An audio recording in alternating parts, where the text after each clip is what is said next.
اعوذ باللہ من الشیطان الرجیم بسم اللہ الرحمن الرحیم السلام علیکم ورحمۃ اللہ وبرکاتہ۔ پاکستان انٹرنیشنل اسکول طائف کے کالج کے طلبہ و طالبات کی سیکنڈ ایئر کلاس کو خوش آمدید۔ آج اردو آن لائن کلاس میں آج آپ کا پہلا لیکچر ہے۔ سب سے پہلے تو آپ کو سیکنڈ ایئر میں آنے پر مبارکباد۔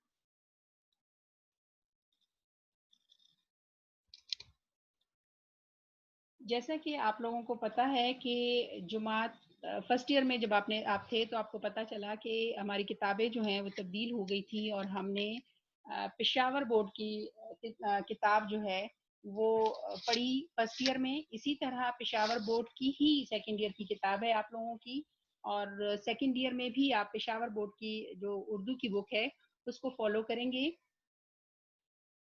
اسی کے ساتھ آپ لوگوں کے کیونکہ آپ نے فرسٹ ایئر کا پیپر نہیں دیے فائنل، لیکن آپ لوگ کر چکے ہیں، ہم آپ کے کالج میں ہم نے آپ کو پریکٹس کروائی تھی، اسی ترتیب سے اسی طریقے سے آپ لوگوں نے سیکنڈ ایئر کا پیپر بھی کرنا ہے۔ سب سے پہلے میں آپ کو بتاؤں گی کہ آپ لوگوں کا پیٹرن جو ہے وہ کیا ہوگا، کس پیٹرن کو فالو کیا جائے گا۔ آپ کے اردو کا جو پیپر ہے وہ جو ہے 3 حصوں میں تقسیم کیا جائے گا، اس کو اول، دوم اور سوم۔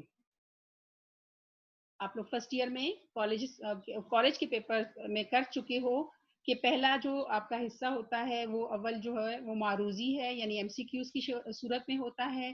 20 ایم سی کیوز آپ کے ہوتے ہیں، اور وہ 20 کے 20 آپ نے کرنے ہوتے ہیں۔ ہاں، سب سے پہلے آپ کو یہ بتا دوں کہ آپ کا 100 نمبر کا پیپر ہوتا ہے، اور اس میں 20 نمبر جو ہیں وہ ایم سی کیوز کے ہیں۔ حصہ دوم میں جو ہے آپ کے پاس سوالات شامل کیے جاتے ہیں، اور اس کے ساتھ ساتھ آپ کے جو گرامر کا پورشن ہے اس میں سے سوال پوچھے جاتے ہیں، اور اس کے علاوہ حصہ سوم میں آپ کے پاس آپ کو دیا جاتا ہے تشریح عبارت، تشریح نظم، تشریح غزل اور مضمون جو ہے وہ آپ کا شامل ہے اس بار۔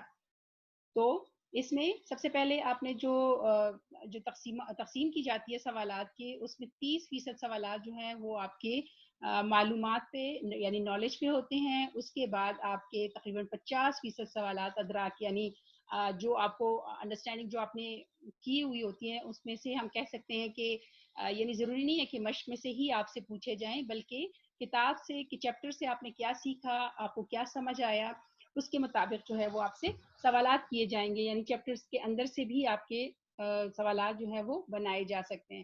اسی طرح 20% سوالات جو ہیں وہ حاصل کردہ معلومات اور ادراک کے اطلاق پر مشتمل ہوتے ہیں۔ ٹھیک ہے جی۔ پھر اس پیپر میں آپ کے پاس قواعد و انشاء ہے، یعنی جو گرامر کا پورشن ہے اس میں یہ چیزیں شامل ہوں گی۔ یہ تمام جو پورشن گرامر کا ہے یہ ہماری جو کتاب ہے اسی میں ہے، اس کے ساتھ ساتھ یعنی جب ہم چیپٹر ختم کریں گے تو اسی کے ساتھ ساتھ ہم یہ گرامر کا پورشن جو ہے یہ بھی کریں گے۔ پہلا آپ کا آئے گا امدادی فعل کی تعریف اور مثال، پھر اشعار میں ثنائے بدائے کی پہچان، صنعت حسن تعلیل، صنعت تضاد، صنعت تلمیح، صنعت مرات النظیر، صنعت تجنیس اور صنعت تکرار۔ اس میں سے بہت سے جو ہیں وہ آپ فرسٹ ایئر میں کر چکے ہو، لیکن انہی کو دوبارہ جو ہے شامل کیا گیا ہے۔ پھر آپ کا تشبیہ اور استعارہ کی تعریف اور مثالیں ہیں۔ اس کے علاوہ بے جان چیزوں کی آپ بیتی جو ہے وہ بھی آپ کی شامل ہے، یعنی آپ بیتی کہتے ہیں اس کہانی کو جب کسی بھی چیز پر گزرنے والی کہانی جو ہے اسی کی زبانی بیان کی جاتی ہے۔ آپ بیتی اپنے اوپر بیتنے والی کہانی، ٹھیک ہے جی۔ یہ بے جان چیزوں کی ہوتی ہے، جیسے کبھی کرسی کی آپ بیتی آ جائے گی، کبھی کتاب کی، کبھی کسی کوٹ کی، تو یا قلم کی آپ بیتی، تو یہ وہ چیزیں ہیں کہ یعنی اس کے ساتھ کیا ہوا، کس طرح کوئی چیز جو ہے وجود میں آتی ہے اور کس طرح وہ اپنے تمام سفر طے کرتی ہے اور اختتام کو پہنچتی ہے، تو یہ ساری آپ کی آبیتی میں جو ہے وہ شامل ہوتا ہے۔ اس کے علاوہ آپ کا ایک اور ہے رموز و اوقاف، رابطہ، تفصیلیہ، واوین، سوالیہ، وقفہ، سکتہ، ندائیہ، قوسین، علامات خط، تعریف، مثال اور نشانی۔ یہ وہ چیزیں ہیں رموز و اوقاف میں آئیں گی انشاءاللہ۔ اس کو ہم اسی کے ساتھ کور کریں گے۔ یہ آپ کی کتاب کے تمام جو اسباق ہیں ان کے آخر میں یہ گرامر کا پورشن شامل کیا گیا ہے، یہ انشاءاللہ ساتھ ساتھ ہم کرتے رہیں گے۔ اس کے علاوہ جو ایک کوشچن اگلا آپ کا گرامر کا ہوگا وہ آپ کا ہوگا مضمون کی صورت میں۔ آپ نے فرسٹ ایئر میں چونکہ آپ کے پیپر میں خط، درخواست، روداد اور مکالمہ جو ہے وہ کور ہو گیا تھا، اور اس لیے ابھی آپ کا اس میں یہاں پہ صرف مضمون ہوگا اور بے جان چیز کی آپ بیتی ہوگی. ٹھیک ہے جی. اس میں مضمون کو بھی 4 حصوں میں تقسیم کیا گیا ہے. پہلا مضمون جو ہوگا وہ آپ کو ذاتی موضوع پہ دیا جائے گا، یعنی جیسے میری پسندیدہ کتاب، میرا پسندیدہ شاعر، شخصیت، مشغلہ، کوئی بھی آپ کی جو ذاتی یعنی آپ کی ذات سے تعلق رکھتے ہیں کوئی بھی ایسا ایک موضوع آپ کو دیا جا سکتا ہے. دوسرا جو ہے وہ ہوگا قومی موضوع، پاکستان اور عالم اسلام، پاکستان میں کرپشن، پاکستان میں کی سیاست یا پاکستان کے موجودہ حالات، یا کوئی بھی اس طرح کا کوئی بھی ٹاپک جو ہے وہ آپ کو دیا جا سکتا ہے. تیسرا جس ٹاپک پہ ہوگا وہ ہوگا جی بین الاقوامی موضوع پر، یعنی اپنے ملک سے نکل کر باہر کی دنیا میں جو مسائل ہیں یا جو جیسے اس میں حالات ہیں اس کے متعلق آپ کو دیا جا سکتا ہے، جیسے امن و امان ہو گیا، آلودگی ہو گئی، یعنی کوئی ایک ایسا ٹاپک جو تمام دنیا کے لیے ہم کہہ سکتے ہیں کہ ایک جیسا یعنی مسئلہ ہو گیا. یا سائنس کا بھی ہم جو ہے اگلا ٹاپک، خیر اس میں سائنسی موضوعات کے لیے اگلا ٹاپک پھر دیا گیا ہے کمپیوٹر سائنس کا ارتقاء وغیرہ. تو یہ جو ہیں یہ آپ کے 4 جو ہے مضمون ہوں گے، ان میں سے آپ نے ایک مضمون کرنا ہوگا. لیکن جب آپ نے جماعت دہم کے پیپر دیے تھے تو آپ کو یاد ہوگا کہ وہاں پہ آپ کو آؤٹ لائن دی جاتی تھی، یا ہم کہہ سکتے ہیں کہ آپ کو کچھ پوائنٹس دیے جاتے تھے کہ آپ نے اس مضمون کو کرنا ہے. اب آپ کو ایسا کوئی پوائنٹس جو ہے وہ نہیں دیے جائیں گے، بلکہ آپ کو صرف موضوع دیا جائے گا اور آپ نے اس پہ لکھنا ہوگا. اس کے بعد جی یہاں پہ اگلے پیج پہ اگر دیکھیں تو یہ تقسیم بتا دی گئی کہ کیا کیا کرنا ہے، کس کس طریقے سے ہوگا. حصہ اول میں آپ کے پاس جیسے میں نے شروع میں بتایا کہ اس میں سے ایم سی کیوز ہوں گے اور 20 ایم سی کیوز ہوں گے. اس میں آپ کو گرامر کے حوالے سے بھی پوچھا جا سکتا ہے، آپ کے چیپٹرز میں سے بھی پوچھا جا سکتا ہے. اس کے علاوہ شعراء اور مصنفین کی زندگی اور فن کے بارے میں بھی سوال دیا جا سکتا ہے ایم سی کیوز کی صورت میں. حصہ دوم میں ہمارے پاس شامل ہوگا جی اس میں اس کے کل نمبر 36 یعنی 36 ہوں گے، اور اس میں جو سوال ہوں گے اس کی بھی 4 اجزاء شامل کیے جائیں گے. حصہ الف آپ کا حصہ نثر ہوگا. اس پیٹرن پہ آپ فرسٹ ایئر کے پیپر جو ہیں اگرچہ فائنل کے نہیں کیے، لیکن آپ لوگوں نے اپنے کالج میں اپنے ہمارے جو لوکل تھے ایگزام ہم نے اس پیٹرن پہ آپ نے کیے ہوئے ہیں. ٹھیک ہے جی. حصہ نثر میں آپ کو 6 سوالات دیے جائیں گے اور ان میں سے آپ نے 5 کرنے ہوں گے، یعنی ایک کی آپ کے پاس چوائس ہوگی، اور ہر سوال جو ہے وہ 3 نمبر پر مشتمل ہوگا، تو 15 نمبر اس کے ہوں گے. پھر حصہ نظم میں اس میں جو ہے وہ آپ کو 4 سوالات دیے جائیں گے اور اس میں سے آپ نے 3 کرنے ہوں گے، اور اس کے بھی 3 نمبر، ہر ایک سوال کے 3 نمبر ہوں گے، تو لہٰذا اس حصے کے آپ کے 9 نمبر ہو جائیں گے. یہاں پہ بھی آپ کے پاس ایک سوال کی چوائس ہوگی. جیم میں جو ہے جی حصہ غزل ہے. اس میں 3 جو ہے وہ سوالات دیے جائیں گے اور ان میں سے آپ نے 2 سوال کرنے ہوں گے. ان کے بھی ہر سوال کا نمبر 3 ہوں گے، لہٰذا اس کے 6 نمبر ہوں گے. اسی طرح قواعد کا جو حصہ ہے وہ الگ ہوگا، یعنی گرامر کا پورشن الگ ہوگا. اس میں آپ کو 3 سوالات دیے جائیں گے، 2 آپ نے کرنے ہوں گے اور اس کے بھی 3 نمبر ہوگا ہر سوال، اور 6 نمبر جو ہے وہ آپ کے اس پورشن کے ہوں گے. پھر جی آپ کے پاس حصہ سوم آتا ہے. حصہ سوم میں 5 سوالات جو ہیں وہ شامل ہوتے ہیں اور اس میں کل اس کے 44 یعنی 44 نمبر ہوتے ہیں. ٹھیک ہے. پہلا سوال جیسے کہ آپ کو پتا ہے کہ پیراگراف کی تشریح ہوتی ہے. آپ کو 2 اقتباسات دیے جاتے ہیں اور ان میں سے کوئی ایک پیرا آپ نے کرنا ہوتا ہے، مصنف اور سبق کا نام دینا ہوتا ہے، اور اس میں آسان اردو میں آپ اس کی تشریح کرتے ہو. یہ 6 نمبر کے ہوں گے. پھر جی سوال نمبر 4 آپ کا ہوگا نظموں. آپ کو 2 نظموں کے اقتباسات دیے ہوں گے. 2 نظمیں میں سے کوئی بھی آپ کو بند بنا کے دیے گئے ہوں گے، ان میں سے آپ نے ایک کرنا ہوگا، شاعر کا نام اور نظم کا نام لکھنا ہوگا. اس کی بھی 6 نمبر ہوں گے. پھر آپ کا سوال نمبر 5 جو ہے وہ ہے غزلیں. حصہ غزل میں سے جو ہے آپ کو غزلیں دی جائیں گی. آپ کو 5 اشعار دیے جائیں گے اور ان میں سے آپ نے جو ہے وہ 3 کرنے ہوتے ہیں. ہر ایک غزل کے ہر ایک شعر کے جو ہے وہ 3 نمبر ہے. ہر ایک غزل کے شاعر کا نام، ہر ایک شعر کے شاعر کا نام بھی اس کے ساتھ لکھنا ہوگا، تو 2 نمبر کی آپ کی تشریح ہوگی اور 1 نمبر آپ کے شاعر کے نام کا ہو جائے گا. اس کے علاوہ آپ کا سوال نمبر 6 جو ہے وہ امیدواران کو عنوان پر، اچھا آپ بیتی لکھنی ہے. آپ نے جیسے آپ کو میں نے بتایا آپ بیتی ہم ایک کہانی کو کہہ سکتے ہیں جو کسی بھی جو بے جان چیز ہے اس کی آپ بیتی ہوتی ہے. اور وہ اپنی کہانی جو ہے وہ خود بیان کر رہی ہوتی ہے کہ کس طرح اس پہ کیا کیا گزری اور کس طرح وہ وجود میں آئی وہ چیز اور کس طرح مختلف مراحل طے کرتے ہوئے آخر وہ اپنے اختتام کو پہنچتی ہے. تو یہ 8 نمبر کی آپ کی آپ بیتی ہوگی. اور اس کے علاوہ آخری جو سوال ہوگا وہ آپ کے جو 4 موضوعات ہیں ان میں سے کوئی ایک مضمون پر آپ نے کسی ایک موضوع پر مضمون لکھنا ہوگا.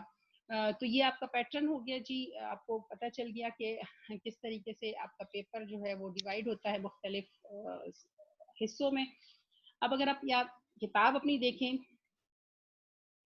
تو اس میں ہمارے پاس حصہ نثر ہے, حصہ نظم ہے اور حصہ غزل ہے. اس کے علاوہ آپ کو جیسے میں نے بتایا کہ گرامر کا پورشن انہی اسباق کے آخر میں جو ہے وہ دیا ہوتا ہے, یہ ساتھ ساتھ کریں گے. اس میں جو پہلے 1 2 3 4 5 6 یہ جو پہلے 6 چیپٹر ہیں یہ آپ کے مضمون ہیں. ٹھیک ہے جی, یہ مضمون کا پورشن ہے. پھر اس کے بعد آپ کے پاس منظور, کتبہ, مائع, سیاہ فام, محسن, محلہ اور کنڈکٹر یہ جو ہے یہ آپ کے افسانے کے اس میں آتے ہیں, صنف افسانہ میں آتے ہیں. اس کے بعد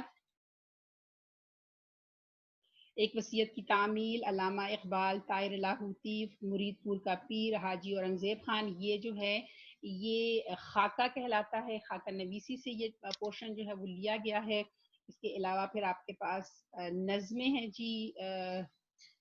علامہ اقبال کی نظم ہے, اختر شیرانی, جوش ملی آبادی, میرا جی, نون میم راشد, مجید امجد, منیر نیازی, وزیر آغا, ان کی نظمیں ہمارے پاس شامل ہیں. اور پھر حصہ غزل میں ہمارے پاس جی ایک علامہ اقبال ہے, فیض احمد فیض, احمد ندیم قاسمی, ناصر کاظمی, شکیب جلالی, احمد فراز, ظفر اقبال اور شہزاد احمد کی ہمارے پاس غزلیں جو ہیں وہ شامل کی گئی ہیں.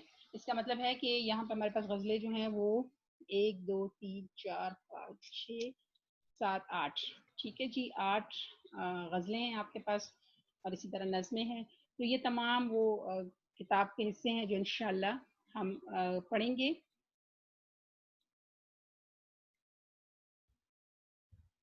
آپ کی کتاب کو مختلف حصوں میں تقسیم کیا گیا ہے اور اس طرح آپ کا 100 نمبر کا پرچہ جو ہے اس میں سے بنتا ہے.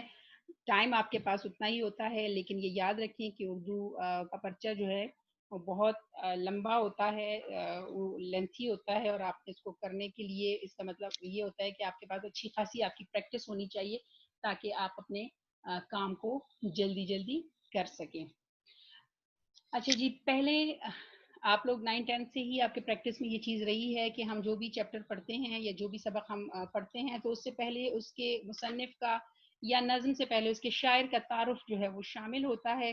سیکنڈ ایئر میں بھی آپ کے اسی طرح جو ہے وہ شاعر یا مصنف کا تعارف ایڈ کیا گیا ہے, شامل کیا گیا ہے تاکہ آپ کو ان کی زندگیوں کے متعلق پتہ چل سکے, ان کی زندگی کے اہم واقعات یا ان کی جو ہم کہہ سکتے ہیں کارنامے ہیں ان کا ہمیں پتہ چل سکے, ان کی تصانیف کے بارے میں پتہ چل سکے.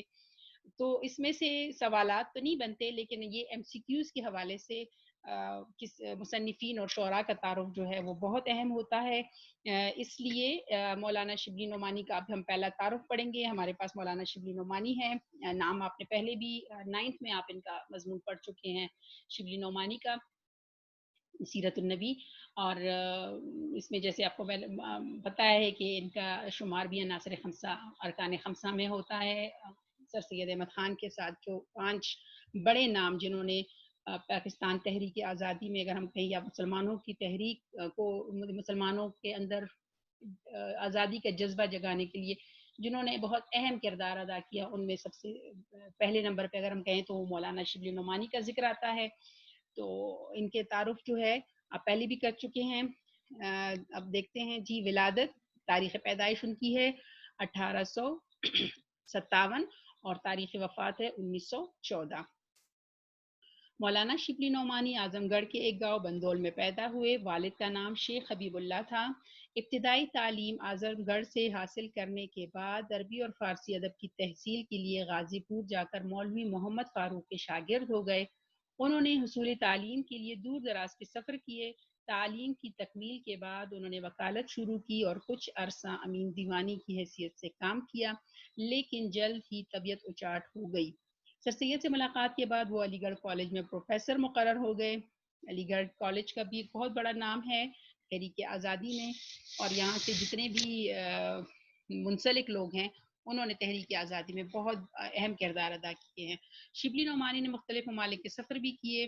علی گڑھ کالج سے علیحدگی کے بعد انہوں نے دارالمصنفین کی بنیاد رکھی۔ یہ ادارہ اسلام اور اسلامیات کے لیے ممتاز تھا۔ شبلی نعمانی ایک نابغہ روزگار ہستی تھے۔ وہ بیک وقت شاعر، مورخ، سوانح نگار، انشا پرداز، مفکر اور مصلح تھے، یعنی اصلاح کرنے والے تھے۔ وہ ترسیت کے دبستان سے وابستہ تھے، لیکن ان کا اسلوب اور طرز بیان منفرد ہے۔ وہ اپنی تحریر میں تشبیہات اور استعارات کا بخوبی استعمال کرتے ہیں۔ ان کی عبارت مختصر اور پرجوش ہے، تحریر میں روانی اور دلکشی ہے۔ وہ اپنی بات کو منطقی استدلال اور عقلی دلائل سے ثابت کرتے ہیں۔ ان کو اردو کا پہلا مورخ ہونے کا اعزاز بھی حاصل ہے۔ مورخ کہتے ہیں تاریخ لکھنے والا، ٹھیک ہے جی، تاریخ نگار جو ہوتا ہے۔ اور پہلا اگر ہم کہیں اردو کا مورخ جو ہے وہ شبلی نعمانی کو قرار دیا گیا ہے، تو یہ آپ کے MCQ میں پوچھا جا سکتا ہے۔ ان کی تاریخ نگاری کی بنیاد تحقیق اور سند پر ہے۔ ان کا سب سے بڑا کارنامہ سیرت النبی صلی اللہ علیہ وآلہ وسلم ہے، جس میں سے پہلا چیپٹر آپ لوگوں نے پڑھا تھا ہجرت مدینہ، جو ان کا سفر بیان کیا گیا تھا نبی پاک صلی اللہ علیہ وآلہ وسلم کا، جماعت نہا میں آپ نے پڑھا تھا۔ اگرچہ وہ اس تصنیف کو اپنی زندگی میں مکمل نہ کر سکی اور ان کی وفات کے بعد ان کے ہونہار شاگرد سید سلمان ندوی نے اس کی تکمیل کی تھی۔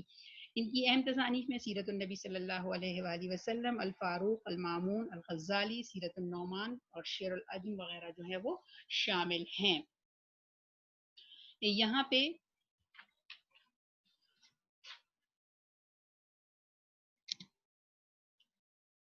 سیکنڈ ایئر کے کورس میں جو آپ کے پاس ان کا مضمون شامل کیا گیا ہے وہ ہے جی مسلمانوں کا قدیم طرز تعلیم، کہ کس طرح مسلمانوں نے یہ مقالات شبلی سے جو ہے وہ لیا گیا ہے، اور یہ مضمون ہے، ٹھیک ہے جی، صنف کے لحاظ سے یہ مضمون ہے، اور اس میں مسلمانوں کے بتایا گیا ہے کہ کس کس طریقے سے مسلمانوں نے جو ہے وہ علم حاصل کیا۔ اور آپ کو پتہ ہونا چاہیے کہ تاریخ میں اگر ہم دیکھیں تو مسلمانوں نے جتنا علم حاصل کیا اتنا کسی اور مذہب کے لوگ جو ہیں وہ اتنا نہیں کر سکے، لیکن بعد میں جیسے جیسے مسلمان زوال کا شکار ہوئے اور وہ تعلیم سے دور ہو گئے، تو پھر دوسری اقوام نے ان کی جگہ لے لی، اور پھر دوسری اقوام جو ہے انہی کی تعلیم کو بیس بنا کر بہت ترقی کی انہوں نے، اور ابھی بھی کر رہے ہیں، لیکن مسلمان جو ہے وہ اپنے مقام سے اگر ہم کہیں تو وہ ناواقف ہو چکے ہیں۔ تو یہاں پہ جو ہے پہلا ہمارا جو چیپٹر ہے وہ ہے مسلمانوں کا قدیم طرز تعلیم، یعنی پرانا ان کا کس طریقے سے وہ تعلیم حاصل کرتے تھے۔ کیونکہ مولانا شبلی نعمانی جو ہے، اگر ہم ان کے مقصد دیکھیں ان کے لکھنے کا، تو یہی تھا کہ مسلمانوں کو ان کی تاریخ سے آگاہ کیا جائے۔ جیسے آپ نے ان کی تعارف میں بھی پڑھا کہ وہ پہلے مورخ ہیں، تو انہوں نے مسلمانوں کو اس وقت برصغیر پاک و ہند کے مسلمانوں کے اندر جو ہے بیداری پیدا کرنے کے لیے ان کو ان کی تاریخ سے آگاہ کیا۔ تو یہاں پہ بھی یہ اگر ہم مضمون دیکھیں تو یہ بھی اسی طرز میں ہے کہ کس طرح مسلمان اپنی تعلیم جو ہے انہوں نے حاصل کی، اور کس کس طرح انہوں نے ترقی کی تعلیم کے میدان میں یا علم کے میدان میں۔ تو وہ اس مضمون جو ہے یہ والا مضمون اس سے پس منظر میں بیان، اس کا ہم کہہ سکتے ہیں کہ مسلمانوں کی تعلیم کا پس منظر جو ہے وہ بیان کرتے ہیں۔ اور جو بات اس میں پوشیدہ تھی اس مضمون کو لکھنے میں، وہ یہ تھی کہ کس طرح پہلے مسلمان علم حاصل کرتے رہے تو کامیاب ہوتے رہے، لیکن اب جب انہوں نے اپنی تاریخ سے رشتہ توڑ لیا ہے تو وہ جو ہے مکمل طور پر پستی کا شکار ہو گئے ہیں۔ چلے جی ریڈنگ سٹارٹ کرتے ہیں اس کی۔ 145 ہجری تک، یعنی جب تک تصنیف و تالیف شروع نہیں ہوئی تھی، جو تعلیم اور تعلم تھی وہ عرب کے سادہ اور نیچرل طرز زندگی کے لیے موزوں تھی۔ ٹھیک ہے جی، جب تک باقاعدہ لکھنے لکھانے کا کام شروع نہیں ہوا تھا، وہ کہہ رہے ہیں 145 ہجری تک، جب تک باقاعدہ جو ہے وہ لکھنے کا کام شروع نہیں ہوا تھا، تو عرب کے لوگ جو ہیں وہ سادہ نیچرل زندگی کے لیے موزوں تھی، یعنی وہاں پہ صرف سننے سنانے اور ایک دوسرے سے جان کر کچھ سیکھ کر ایک دوسرے سے سیکھنے سکھانے کا کام جو ہے وہ جاری تھا۔ اس کے بعد پھر یعنی 145 ہجری کے بعد لکھنے لکھانے کا کام جو ہے وہ مسلمانوں نے شروع کیا تھا۔ علوم وہ تھے جن کو حافظہ سے زیادہ تر تعلق تھا۔ بحث طلب مسائل بھی معمولی فہم کی دسترس سے باہر نہیں نہ تھے، اور طرز تعلیم تو بالکل وہی تھا، یعنی سند و روایت، جو قدیم زمانے سے ان میں رائج تھا۔ لیکن 100 برس کی مدت میں تمدن بہت کچھ ترقی کر گیا، اور اسی نسبت سے تعلیم بھی زیادہ وسیع اور مرتب و باقاعدہ ہو چلی۔ ٹھیک ہے جی، یعنی پہلے جب شروع ہوئی لکھنے، جب ہم کہہ سکتے ہیں کہ سیکھنے کا علم تو خیر انسان کی تخلیق کے ساتھ ہی شروع ہو گیا تھا، لیکن ایک لمبے عرصے تک یہی عمل رہا، جیسے کسی سے کچھ سنا اور اس کو حفظ کر لیا، اور اس پہ پھر بحث ہوتی تھی، اور کوئی بھی ایسی نئی بات جب سامنے آتی تھی تو وہ کہہ رہے کہ معمولی فہم مطلب بحث طلب مسائل بھی جو ہیں وہ معمولی فہم سے، سوچ سمجھ سے، یا ہم اس کو کہہ سکتے ہیں کہ سمجھ سے باہر نہیں ہوتے تھے، بلکہ ان کو حفظ کر لیا جاتا تھا، ان پہ بحث کی جاتی تھی، اور صرف جو ہے ان کو سن کر اپنے پاس محفوظ کر لیا جاتا تھا۔ سند اور روایت یعنی اگر کوئی بات یہ ایسی بھی نہیں تھی کہ ہر سنی سنائی بات پر عمل کیا جاتا تھا، بلکہ جو بات سنتے تھے پہلے جا کے اس کی تحقیق کرتے تھے، جب پتہ چل جاتا تھا کہ ہاں جی یہ بالکل سچ بات ہے، تو تب اس کو جو ہے وہ دوسرے تک پہنچائی جاتی تھی۔ سند اور روایت یہ تھی۔ پھر وہ کہہ رہے کہ 100 برس تک اسی طرح جو ہے یہ کام چلتا رہا، اور پھر آہستہ آہستہ کیا ہوا کہ تعلیم کی میدان میں اگر ہم کہیں تو وہ کہہ رہے ہیں کہ ترقی ہو گئی، اور باقاعدہ جو ہے وہ ایک مرتب اور مطلب لکھا جانے لگا، یا جو ہے ایک دوسرے کو، یا ہم کہہ سکتے ہیں کہ تصنیف، لکھنے لکھانے کا کام جو ہے وہ پھر شروع ہوا۔ اس دور میں جن علوم کو رواج عام حاصل ہوا وہ نحو، معانی، لغت، فقہ، اصول، حدیث، تاریخ، اسماء الرجال، طبقات اور ان کے متعلقات تھے۔ یعنی یہ وہ علوم تھے کہ جن کے بارے میں سب سے پہلے جاننا جو ہے وہ ضروری ہوتا تھا۔ جوڑ توڑ ہم جس کو کہہ سکتے ہیں، معنی سمجھنا، فقہ، پھر اصول حدیث، تاریخ کے بارے میں، اور اسماء الرجال کہتے ہیں، جیسے آپ کو پتہ ہے رجال عربی کا لفظ ہے مردوں کے نام، لیکن طبقات اور ان سے متعلقات یعنی تاریخ کے بارے میں، اور پھر وہ تاریخ کس نے لکھی ہے، پھر اس کے رتبے کے بارے میں جاننا، اس کا تعلق کہاں سے تھا، اس کی شخصیت کیسی تھی، اور ان کو ان کے ناموں کے ساتھ پھر ترتیب دینا، یہ ایک خاص علم ہوتا تھا جو اس زمانے میں حاصل کیا جاتا تھا۔ عقلی علوم کا سرمایہ وہ بہت کچھ جمع ہو گیا تھا، مگر رواج عام نہ حاصل کر سکا، جس کی وجہ یہ تھی کہ سلطنت نے اس کی اشاعت پر چندہ زور نہیں دیا، اور عام ملک کو کچھ ناواقفیت، کچھ مذہبی غلط فہمی کی وجہ سے فلسفہ اور منطق کے ساتھ ہمدردی نہ تھی۔ یعنی باقاعدہ جو ہے اگر ہم دیکھیں تو جو مسلمان حکومت، جو بادشاہ تھے، انہوں نے، یا جب مسلمانوں کے دور حکومت تھا تو اس میں باقاعدہ لکھنے لکھانے کی طرف یا باقاعدہ تعلیم کی طرف وہ کہہ رہے ہیں کہ شاید اتنی توجہ نہیں تھی، بلکہ جو علوم تھے وہ صرف سیکھنے سکھانے کی حد تک ہی محدود تھے، تو وہ کہہ رہے ہیں کہ اتنا توجہ یا اتنا ترقی جو ہے وہ حاصل نہیں کر سکی، کیونکہ لوگوں کو پتہ ہی نہیں تھا، یا ہم کہہ سکتے ہیں کہ عام انسان کی جو ہے وہ دسترس تعلیم تک نہیں تھی، کیونکہ حکومت کی طرف سے بھی اس پہ زیادہ زور نہیں دیا جا رہا تھا، اس لیے وہ کہہ رہے فلسفہ اور منطق کے ساتھ جو ہے وہ ہمدردی پیدا نہ ہو سکی۔ تعلیم کا یہ دوسرا دور عجیب دلچسپیوں سے بھرا ہوا ہے۔ دیکھو، دریائے سندھ کے کنارے تک اسلام حکومت کر رہا ہے، سینکڑوں قبیلے ریگستان عرب سے نکل کر دور دراز ملکوں میں آباد ہوتے جاتے ہیں، بہت سے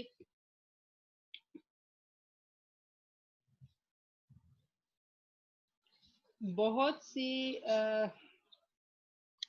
بہت سی قومیں دلی ذوق سے اسلام کے حلقے میں داخل ہو رہی ہیں، لیکن اب تک اس وسیع دنیا میں سلطنت کی طرف سے نہ کوئی سررشتہ تعلیم ہے، نہ یونیورسٹیاں ہیں، نہ مدرسے ہیں۔ یہ دوسرے دور کا نقشہ جو ہے وہ کھینچ رہے ہیں کہ جب مکمل طور پر اسلام جو ہے وہ دریائے سندھ تک پہنچ گیا، یعنی مکمل ہم کہہ سکتے ہیں کہ ایک دنیا کے بہت بڑے حصے پر جب انہوں نے قبضہ کر لیا تھا مسلمانوں کا، اس دور میں بھی وہ کہہ رہے ہیں کہ حالانکہ اسلام تیزی سے پھیل رہا تھا اور لوگ جو ہیں جوک در جوک اسلام میں داخل ہو رہے تھے، برصغیر پاک و ہند میں اسلام مکمل طور پر ہم کہہ سکتے ہیں کہ پھیل رہا تھا، اس وقت بھی وہ کہہ رہے ہیں کہ حکومت کی طرف سے یا سلطنت کی طرف سے کوئی بھی مطلب نہ تو یونیورسٹی قائم کی جا رہی تھی، نہ مدرسے، یعنی باقاعدہ جو ہے تعلیم کی طرف توجہ نہیں دی جا رہی تھی۔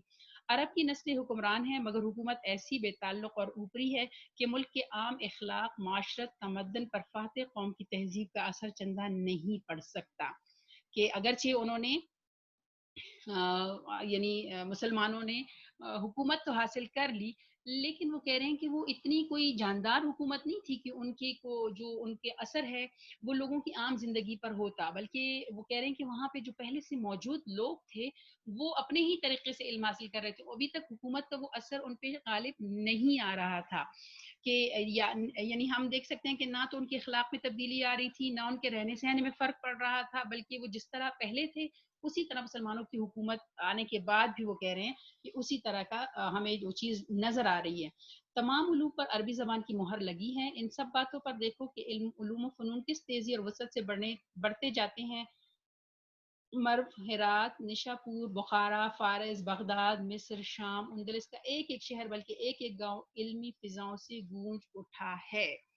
ٹھیک ہے جی، کہ فاتح قوم کی تہذیب کا اثر نہیں ہے، لیکن پھر کیا ہوتا ہے آہستہ آہستہ تمام علوم جو ہے وہ عربی میں ہونے شروع ہو جاتے ہیں، اور مطلب ہر ایک یہ شہروں کے نام بتائے گئے ہیں کہ وہاں پہ ہم دیکھتے ہیں کہ گاؤں گاؤں اور شہر شہر جو ہے وہ پھر یہ آہستہ آہستہ یہ علوم جو ہے وہ بڑھنے شروع ہو جاتے ہیں.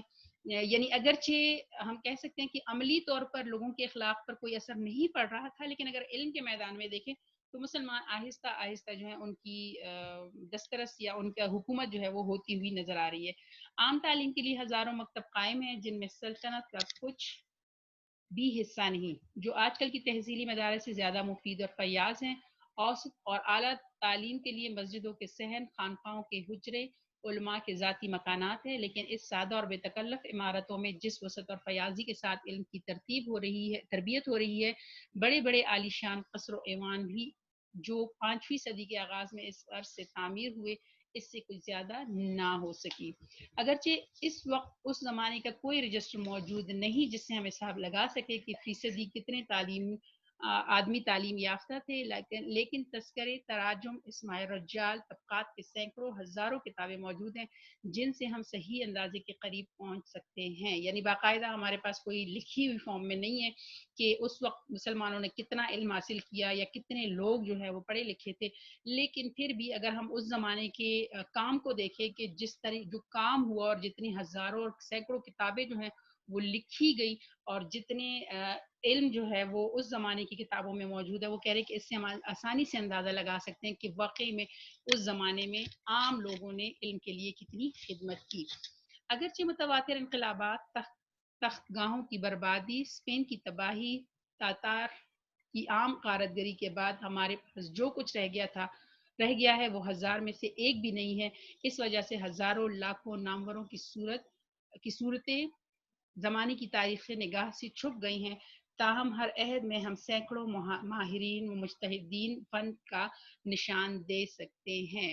مجتہدین بہت بڑے عالم، یعنی وہ کہہ رہے ہیں کہ جیسے آپ کو پتہ ہے کہ مسلمانوں کے حکومت کا بھی مختلف دور رہے ہیں، کبھی وہ حکومت میں ہوتے تھے، کبھی ان کو تباہ و برباد کر دیا جاتا تھا، کبھی ان سے جو ہے ان کی حکومت چھین لی جاتی تھی. جیسے اسپین پہ پہلے 800 سال تک حکومت کی، پھر وہ چھین لیا گیا اور وہاں پہ ان کو محکوم بنا لیا گیا. اسی طرح پھر تاتار کی جو ہے غارت گری کی گئی، یعنی وہاں پہ تباہی اور بربادی مچائی گئی. انہوں نے مچائی تباہی اور بربادی اور مسلمانوں کا تمام علم جو ہے وہ ضائع کر دیا گیا تھا. وہ کہہ رہے ہیں کہ اس کے بعد بھی، یعنی اتنا کچھ گزرنے کے بعد بھی اگر ہم دیکھیں تو ہمارے پاس جو تھوڑا بہت موجود ہے اس میں بھی بہت سے اگرچہ ایسے لوگ شاید کہ شامل ہوں کہ جنہوں نے بہت بڑے بڑے کام کیے ہوں، لیکن زمانے کے ساتھ ساتھ چونکہ وقت جو ہے کبھی ترقی اور تنزلی جو ہے وہ ساتھ ساتھ چلتی رہی ہے، لہٰذا وہ کہہ رہے ہیں کہ بہت سے لوگوں کے نام جو ہے شاید ہم لوگ تک نہیں پہنچ سکتے، لیکن ابھی بھی ہمارے پاس بہت سے یا سینکڑوں کی تعداد میں ماہرین اور بڑے بڑے عالم جو ہیں وہ موجود ہیں یا ان کی نشاندہی ہم کر سکتے ہیں. صرف ہم اثر و ہم وطن اہل کمال کی فہرست تیار کی جائے تو بہت سی جلدیں تیار ہو سکتی ہیں. یعنی اگرچہ تمام کے تمام ہم جو ہے ہمارے پاس موجود نہیں ہے ان کی ہسٹری، لیکن اگر کچھ کو جمع کر لیا جائے تو ہمیں پتہ چلتا ہے کہ بہت سی جلدیں جو ہیں وہ تیار کی جا سکتی ہے. ڈاکٹر اسپرنگن صاحب تخمینہ کرتے ہیں کہ مسلمانوں کے اسماء رجال میں 5 لاکھ مشہور عالموں کا حال مل سکتا ہے.